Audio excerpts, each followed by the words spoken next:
자, 우리 이 시간 우리 옆 사람과 인사합시다. 당신은 하나님의 사람입니다. 예, 당신은 하나님의 사람입니다. You are God's people. You are God's people. 당신은 하나님의 사람입니다. 우리가 오늘 찬양하면서 그런 찬양을 했죠. 당신은 하나님의 사람이다 라고 우리는 찬양을 했습니다. 그래서 당신은 하나님의 사람이기 때문에 당신 때문에 하나님이 기뻐하고 즐거워하고 찬양을 받으며 영광을 누린다라고 했습니다. 야, 이건 너무나 소중한 칭찬이에요. 우리가 내가 하나님의 사람이다. 이것은 너무나 귀한 칭찬입니다. 저도 오늘 아침서부터 칭찬받고 시작했습니다. 어느 집사님이 목사님은 갈색 옷이 참 어울린대요. 너무 잘 어울린대요.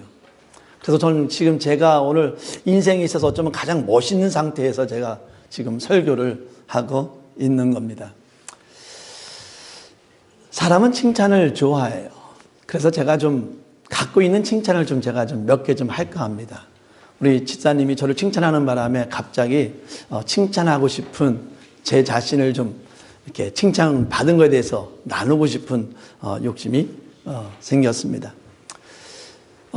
저는 여기에서 박중영이라는 분을 6년 전에 만났습니다. 6년 전에 여기 포스레에 있는 그 한인 군인들을 총괄하는 그 군인 박중영을 만났는데 그분은 이제 천주교였어요. 이제 그분이 천주교가 아니라 그 아내가 천주교였어요. 그러다 보니까 항상 거기를 따라가더라고요. 그래서 남편은 천주교인이 아니기 때문에 한번 우리 교회 와서 같이 예배하자라고 여러 번 이제는 전도를 했는데 여러 가지 이유로 결국은 저희 교회 한 번도 참석하지 못했습니다. 이제 모든 임기를 마치고 이제는 한국에 들어갈 때 전화가 왔습니다. 목사님, 제가 한국에 들어가게 됐는데 마지막으로 저 파이로에서 우리 같이 점심이나 합시다. 그래가지고 거기서 만났습니다. 거기서 파이로에서 피자 한 조각을 먹고 한 반을 같이 먹고 얘기하는 가운데 그 박중영님이 저한테 그런 얘기를 했어요. 제가 인생에서 제가 많은 목사님 만나보지 못했지만은 정말 목사님 같은 목사님을 만나서 정말 너무 좋았습니다. 라고 이렇게 이야기를 하면서 자기가 갖고 있는 부대의 마크를 저희한테 주면서 너무나 고맙습니다. 라고 하고 헤어졌습니다. 너무 좋았어요. 정말 목사님다운 목사님을 만나서 좋았다는 그 말에 그것도 예수 믿는 사람이 아니라 물론 이제 교회가 아니라 천주교 다니는 그분한테 그런 소리를 들으니까 좋았습니다. 한 달 전에 여러분이 아시겠지만 채원이라는 우리 성도님이 계십니다. 저 뒤에 이렇게 두건을 쓰시고 항상 이렇게 예배 마치자마자 바쁘셔서 가셨던 그 우리 성도님이 계십니다. 그분 이름이 채원입니다. 여기 일이 잘 안 풀려가지고 좋은 결과가 있었으면 좋았을 텐데 그러지 않아서 다시 테네시로 되돌아갔습니다. 한 달 전인가 갑자기 예배 마치고 집에 가 있는데 전화가 왔어요. 물론 제 전화에 우리 채원이라는 그 이름이 있었기 때문에 저는 알 수가 있었어요. 그래서 성도님 웬일이십니까? 무슨 일 있습니까? 했더니 아무 일 없대요.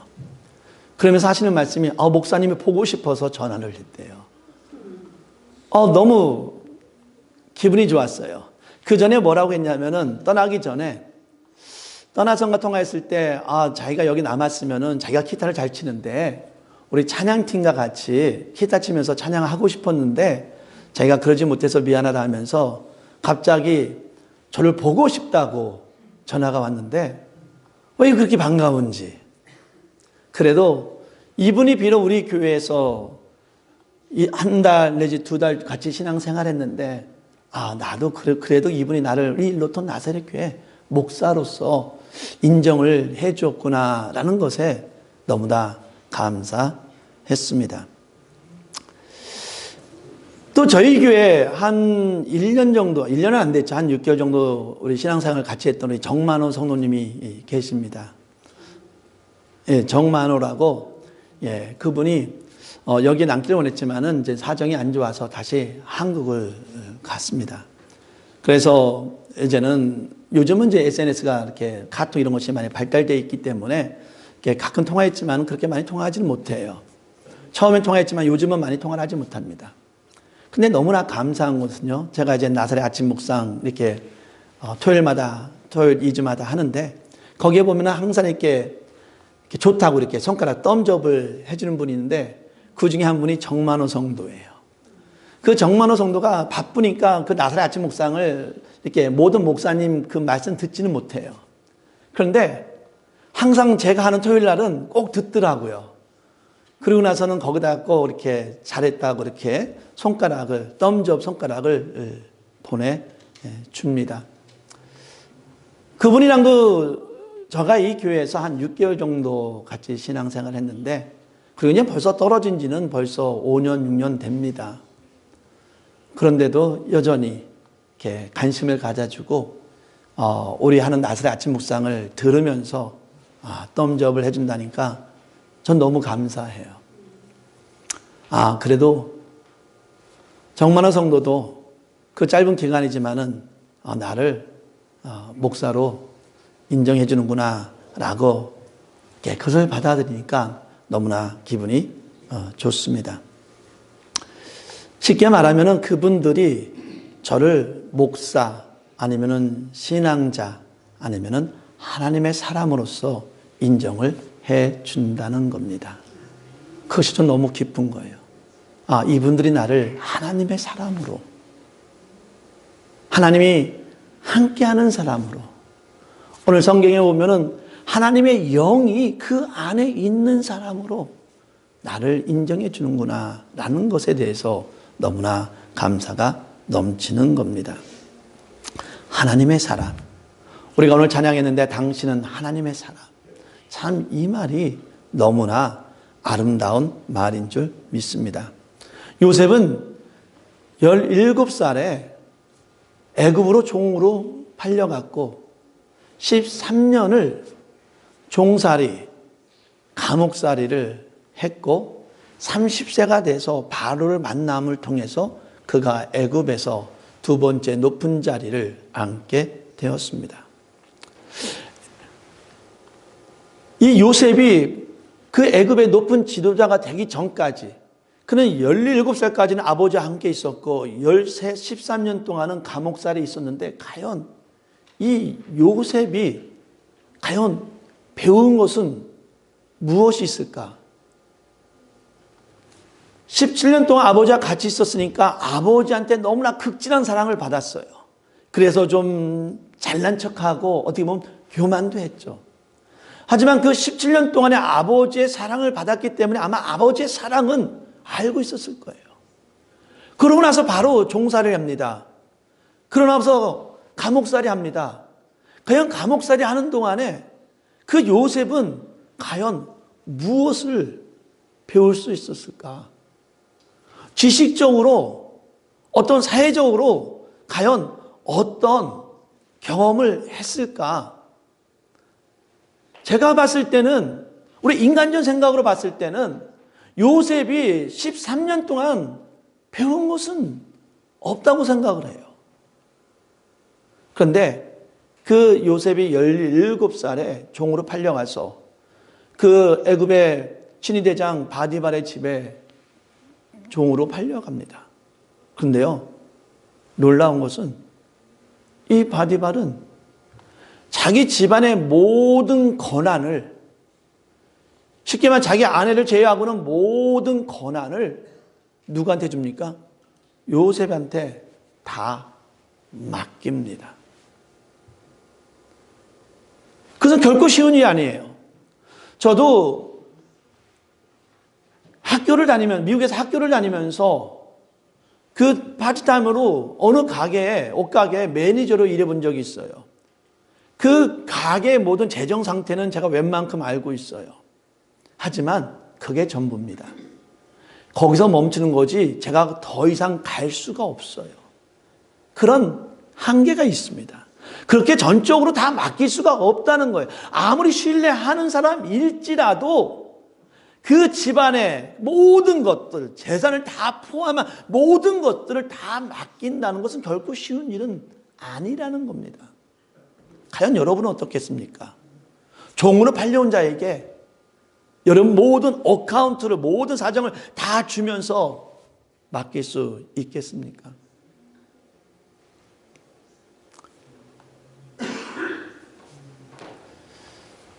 요셉이 그 바디발의 그 명령에 따라서 우리가 열심히 자기 집안의 모든 것을 다 관리합니다. 그런데 그 바디발의 아내가 요셉을 유혹을 합니다. 이 요셉은 그 바디발 아내의 유혹에 넘어가지 않습니다. 그러니까는 그 바디발 아내가 뭐라고 말하냐면은 저 요셉이 나를 강탈하라고 했다 하면서 그의 옷을 증거로 내어줍니다. 그래서 그는 요셉은 거기서 쫓겨나서 그 바디발이 관리하는 그 감옥소에 가게 됩니다. 자, 그는 감옥에 들어갔습니다. 그런데 그 안에는 그 감옥을 또 간수하는 간수장이 있어요. 근데 또 희한하죠. 간수장도 요셉에게 모든 죄수를 다 맡겨버립니다. 그리고 그 감옥소 안에 있는 재반 업무들도 다 요셉에게 다 맡겨버려요. 아니, 어떻게 해서 죄수한테 죄수를 맡기고 그 모든 재반 업무를 맡기는지 알 수가 없습니다. 어쩌면은 그 간수장이 자기가 좀 더 편안함을 누리기 위해서 했는지도 모릅니다. 자, 우리가 너무나 잘 알고 있는 것처럼 바로가 꿈을 꿉니다. 7마리의 살찐소가 있는데 갑자기 흉악한 7마리의 암소가 그 살찐 암소를 삼켜버렸다라고 라는 꿈을 꿨습니다. 또 다음에는 이삭가지가 아주 좋은 이삭가지가 있었는데 아주 가늘한 이삭가지가 나와서 그 7가지 이삭가지를 또 삼켜버렸다라고 그런 꿈을 꿉니다. 그래서 이 바로는 이 꿈이 너무나 편치가 않아요. 너무 불안합니다. 그래가지고는 애굽에 있는 모든 지혜 있는 자와 점술가에게 이 이야기를 합니다. 다 모아가지고 이 꿈을 주면서 좀 이 꿈 좀 해석을 해달라라고 말을 하는데 이것을 아무도 해석해 주지 못합니다. 그래서 이 요셉이 그 모든 꿈을 해석하지 못하니까 어떻게 해서 그 요셉이 그 바로 앞에 서게 됩니다. 그리고는 어떻게 합니까? 요셉이 그 모든 꿈을 해석을 해줍니다. 7년의 풍년이 있는 가운데 그 후에 7년 동안은 정말 우리가 경험하지 못한 흉년이 올 겁니다. 라고 이렇게 말을 합니다. 이 꿈의 해석을 들은 이 바로는 오늘 우리가 읽은 것처럼 그 요셉을 그 애굽의 큰 나라에 정말 제2의 통치자로 세우는 것을 볼 수가 있습니다. 저는 질문하고 싶습니다. 바디발은 어떻게 해서 어떻게 보면 17살의 그 종에 아무런 지식이 없는 그에게 자기 집안의 모든 것을 맡길 수가 있었을까? 어떻게 해서 그거를 맡겼을까? 간수장은 어떻게 해서 같은 죄수에게 죄수를 관리하고 그 모든 재반 업무를 과연 맡길 수 있었을까?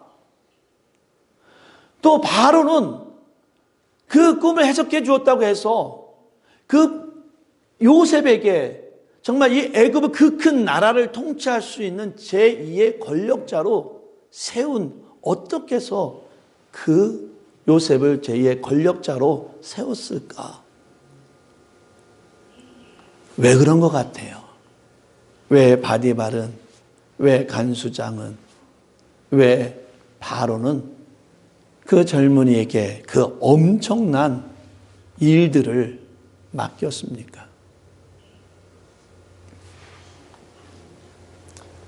바디발은 요셉이 하는 일마다 형통하는 것을 보았어요. 그러니까 형통하다는 의미는 뭐냐면 모든 것이 다 잘 된다라는 그런 의미가 아닙니다. 형통하다는 것은 막힌 것을 뚫는 것입니다.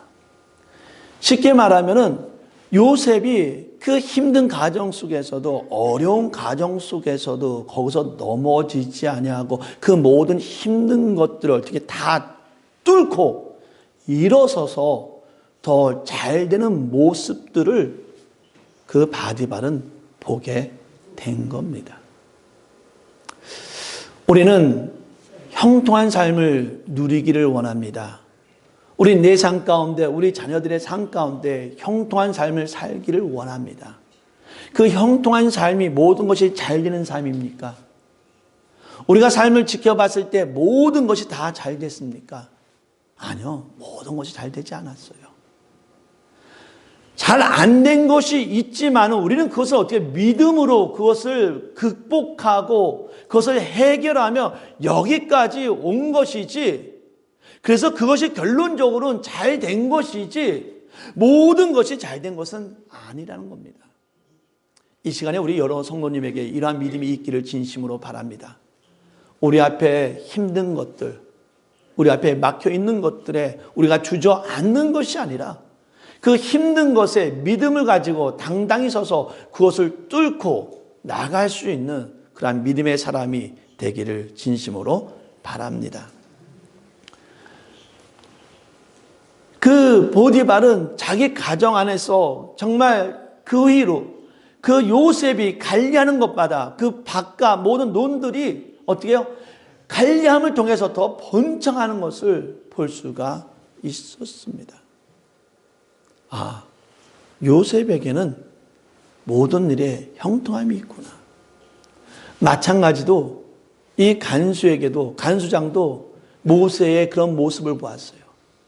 얼마나 오래 있었는지 모르지만은 범사에 다 잘 되는 그 모습을 간수장이 보게 되었습니다. 바로 앞에 섰던 요셉은 이렇게 말을 합니다. 7년 풍년이 오고 7년 흉년이 오니까 이 모든 것을 잘 조절할 수 있는, 잘 관리할 수 있는 명철하고 지혜로운 자를 선택해서 이 일을 잘 할 수 있도록 그 일을 맡기십시오 라고 이렇게 말을 조언을 해 주었습니다. 근데 오늘 말씀에 그렇게 말합니다. 여기 너보다도, 이 애굽에서 너보다도 명철하고 지혜 있는 자가 누가 있겠느냐.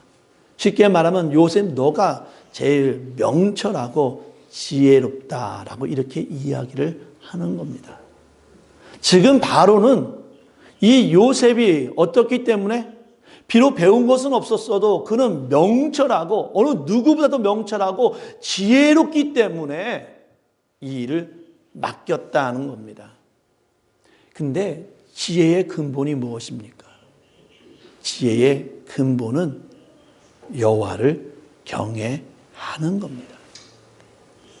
요셉은 하나님을 경외했기 때문에, 하나님을 존중했기 때문에, 존경했기 때문에, 하나님만 의지했기 때문에, 하나님을 예배했기 때문에 그에게 명철과 지혜가 있습니다. 지금 바디발은 요셉이 형통하기 때문에, 간수장도 형통하기 때문에, 그 다음에 바로는 요셉이 명철하고 지혜롭기 때문에 제2의 통치자로서 바디발은 그 집안의 모든 것을 다 맡겼다라고 이렇게 이야기를 합니다. 그렇다면 다시 한번 질문해 봅니다. 어떻게 해서 요셉은 형통할 수가 있었습니까? 아니, 요셉은 어떻게 해서 모든 일에 다 형통할 수가 있었겠습니까? 어떻게 해서 요셉은 그렇게 배운 것이 없는데 명철하고 지혜로울 수가 있었겠습니까? 너무나 놀라운 것은 바디바는 이렇게 합니다. 야, 나는 너가 하나님과 함께하는 모습을 보았다라고 얘기합니다. 바로는 너 안에 하나님의 신이 네 안에 있는 것을 보았다라고 이렇게 이야기를 합니다. 쉽게 말하면은 그 바딜바가 그 바로는 그렇게 얘기하는 거예요. 요셉, 너는 하나님의 사람이야. 너가 하나님의 사람이기 때문에 너가 형통함을 누릴 수 있었고, 너 안에 하나님이 계시기 때문에, 너가 하나님의 사람이기 때문에 네가 이 세상에서 제일 지혜롭고 명철한 자야 라고 바로가 이렇게 이야기를 합니다. 요셉이 형통함을 누릴 수 있었던 이유, 요셉이 명철하고 지혜로운 이유는 무엇입니까? 그가 바로 하나님의 사람이기 때문입니다. 사랑하는 성도 여러분, 우리가 이 설교 시작하기 전에 우린 서로 인사를 나누었습니다. 당신은 하나님의 사람입니다. 당신은 하나님의 사람입니다. 라고 이렇게 인사를 나누었습니다. 그 의미는 뭡니까? 당신은 하나님이 함께 하심을 통해서 당신의 삶 가운데 형통함이 있습니다. 당신은 하나님의 사람이기 때문에 하나님의 영의 함께함을 통해서 삶이, 여러분은 지혜롭고 명철하고 하나님을 예배하며 살 수 있습니다. 라는 그런 의미입니다. 요셉은 하나님의 사람으로서 정말 애굽의 두 번째 자리에 앉았지만 결코 그는 교만하지 않았습니다. 오는 겸손하는 가운데 정말 자기가 주어진 사명을 거기서 잘 감당해서 애굽만을 도와준 것이 아니라 이웃 나라도 정말 흉년이 들어서 밥 먹지 못하는 그 이웃 나라마저까지도 도와줄 수 있는 사람이 되었습니다. 왜?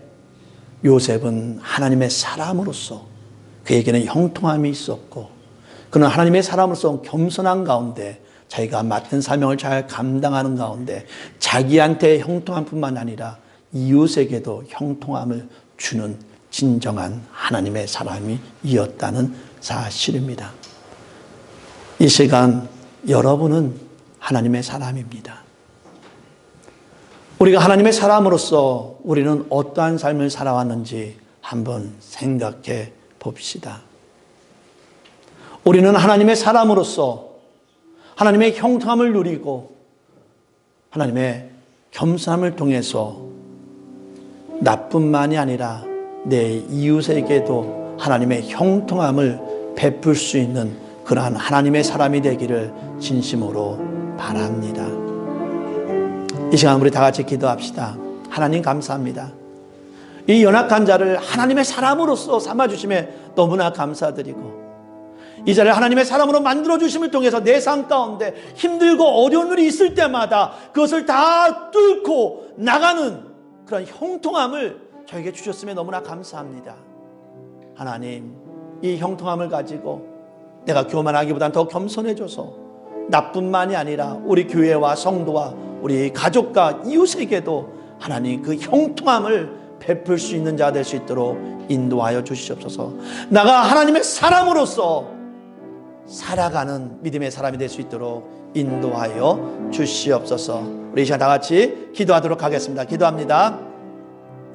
할렐루야. 살림하신 하나님 아버지 너무나 감사합니다. 하나님, 우리를 하나님의 귀한 자녀로 삼아주시고 하나님의 사역을 감당하는 하나님의 사람으로서 삼아주셨음에 너무나 감사드립니다. 하나님 아버지, 연약하지 하나님의 사람으로서 하나님 아버지 더욱더 하나님 아버지 온전히 설 수 있는 될 수 있도록 인도하여 주시옵소서. 하나님의 사람으로서 하나님 아버지 형통함을 누리고 하나님의 형통함을 베풀며 하나님 아버지 하나님의 사람으로서 더욱더 겸손하며 믿음을 가지고 신앙을 가지고 하나님의 사람으로 살아가는 자 될 수 있도록 인도하여 주시옵소서. 우리는 하나님의 사람입니다. 우리는 하나님의 사람입니다. 하나님의 사람으로서 맡은 사역을 잘 감당할 수 있는 저와 우리 모든 성도 될 수 있도록 인도하여 주시옵소서. 모든 영광을 주 앞에 드려오며 예수 이름으로 기도합니다. 아멘. 하나님은 은혜의 하나님이십니다.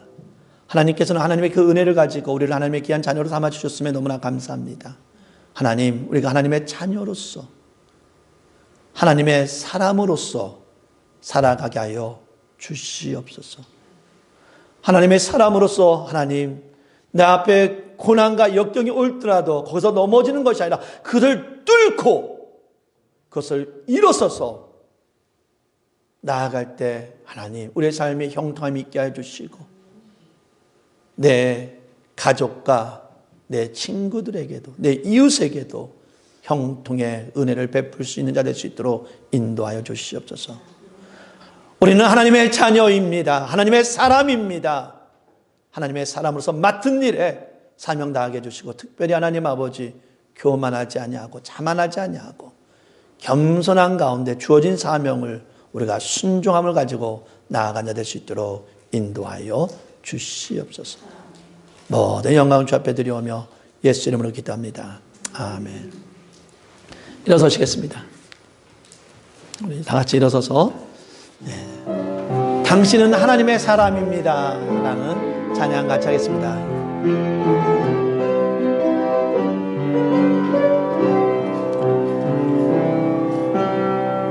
주님의 은혜로 살아가는 당신의 모습이 참 아름다워요.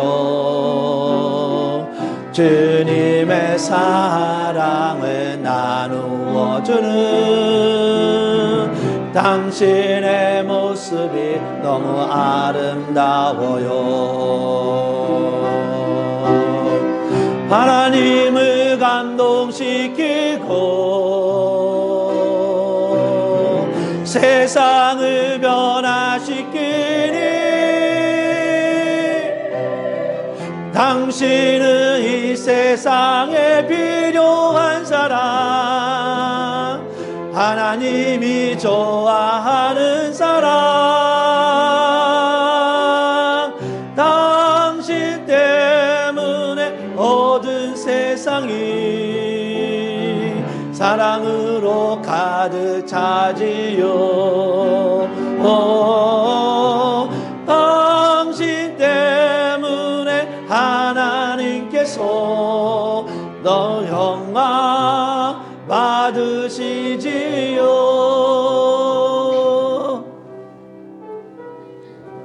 하나님, 우리를 하나님의 사람으로 인정해 주시고 우리를 통해서 기쁨과 즐거움과 영광을 누리게 하여 주심에 너무나 감사드립니다. 우리가 하나님의 사람으로서, 당신은 하나님의 사람, 하나님의 사람으로서 언제나 믿음 생활할 수 있도록 인도하여 주시옵소서. 이제는 우리를 살리기 위해서 예수 그리스도를 보내주신 하나님의 은혜와 우리를 구원하기 위해서 십자가에 죽으신 예수 그리스도의 사랑과 우리가 거룩하고 온전한 삶을 살아갈 수 있도록 인도해 주시는 성령님의 인도 교통하심이 내가 하나님의 사람으로서 형통하고 겸손하며 맡은 사명을 잘 감당하겠다고 다짐하는 우리 모든 교회와 성도 위에 영원히 있기를 간절히 축원하나이다. 아멘.